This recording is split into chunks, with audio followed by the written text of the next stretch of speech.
Sisters and brothers, first, in my remarks, I want to thank the membership of Local 543 and 82 and their president, Jim Wood and Jean Fox, for putting on the fight of your lives here in the city of Windsor. I want to thank all those CUPE Locals who got on buses from across this great province of ours to come down to Windsor. Some of you leaving your workplaces and your homes at 3 o'clock in the morning to stand here in the city of Windsor with these brave sisters and brothers from our two locals. I want to say a special thanks to all of the bus captains who did an amazing job of mobilising in your communities. And in particular, I really have to mention Sister Candice Rennick and Maureen Giuliani, who helped to pull this together at the Ontario level. Together with the National Union, Sister Linda Turnston Neely, and of course our National President, Paul Moist. And I want to talk a little bit today about the hypocrisy that we see in this city.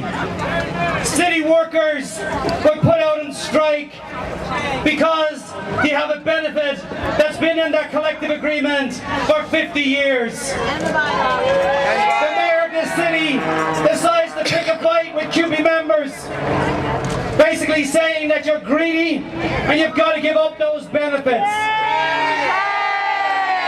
Saying to future generations of workers, you don't deserve to have benefits in retirement. But you know, for a moment, sisters and brothers, I know there's many occupations in their collective agreements.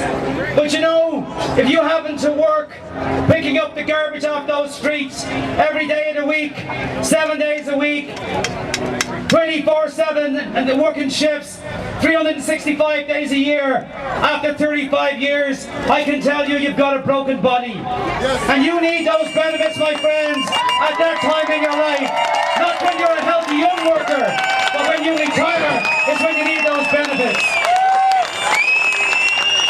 But the hypocrisy is the mayor of this community, who sits on his ass for a living, he never has to go out and get his hands dirty, sisters and brothers, doesn't know what it's like to find work off the sweat off your brow. He sits in council in the year 2003, and guess what he did? He went out and voted for retiree benefits for life for himself and for the rest of the city council.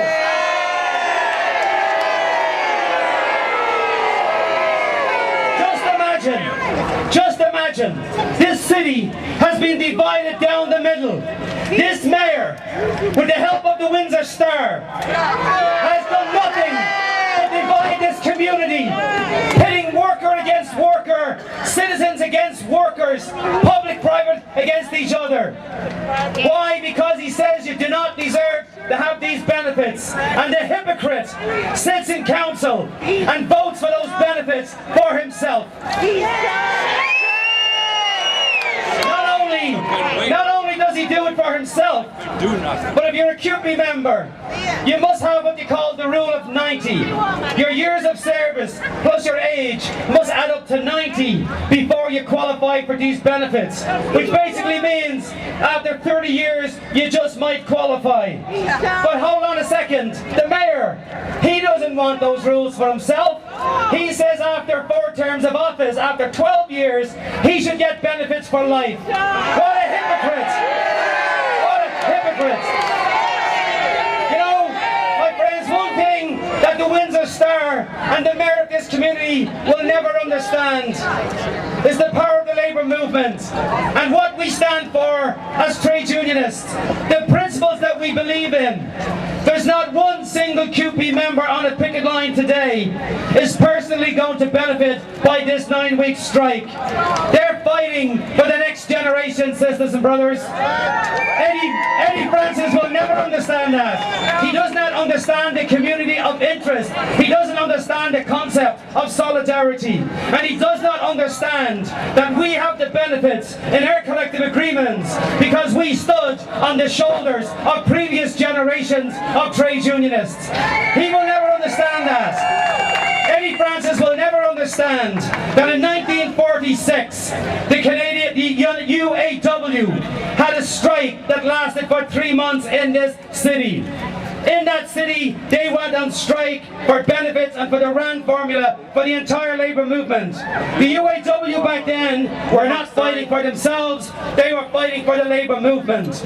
Just like CUPE today, we're fighting for every retiree. We're saying, essentially, sisters and brothers, enough is enough. No more attack on workers' rights, on workers' benefits.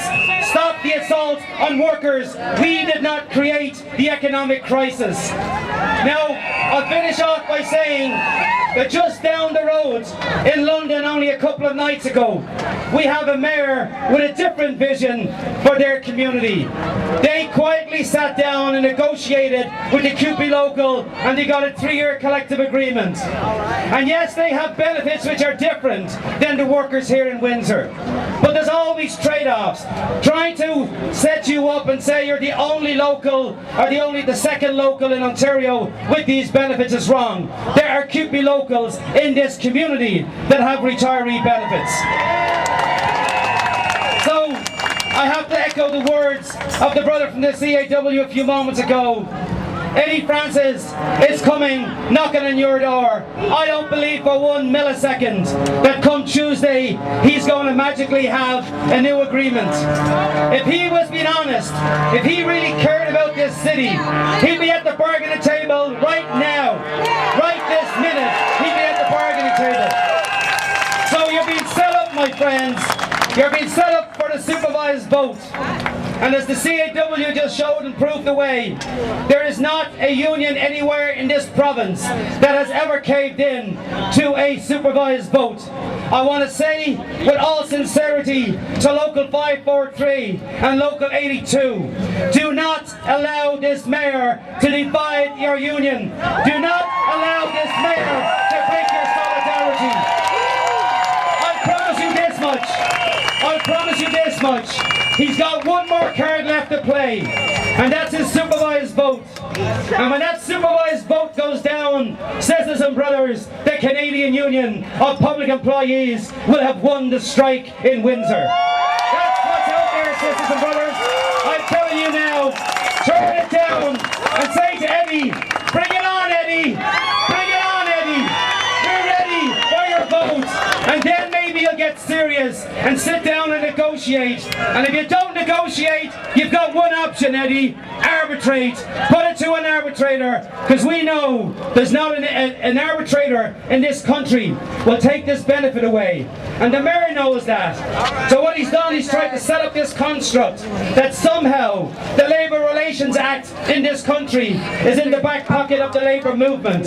He attempts to convince us that somehow these arbitrators, which are no different than judges in the family courts or indeed in the criminal courts, the law of this land dictates that they must be impartial, independent, and look at the facts. And Eddie is afraid to put this collective agreement to an independent arbitrator because he knows in his heart and soul that this is an unfair, unjust strike that he's trying to perpetuate in this community. Now, my friends, I'm going to finish off by saying, do not allow the Windsor Star to demoralise you. Do not allow that rag of a newspaper to demoralise you. There's absolutely no impartiality whatsoever. They quote unnamed sources every day of the week to demonise our members. Every day of the week there's a new story with unnamed sources. A few days ago you have a guy called Van der Dolen. He goes out and he allegedly interviews 2 administrators from the hospital system. No names, of course, but they're already saying that the arbitration system is in the back pocket of the Labour movement. And that gets quoted as fact in those newspapers. Listen, my friends, I'll tell you, we talk about this weekend being Red Bull weekend. I'd say this is Eddie's Bull. This is Eddie's Bull. And what we need to do is call him on that question. So, my friends, to everybody I'll say, say thank you very much for staying strong. He will learn after this strike is over what it means with solidarity. He'll understand the power of the labour movement, and he will understand what it means to look out for the next generation. Thank you very much, sisters and brothers.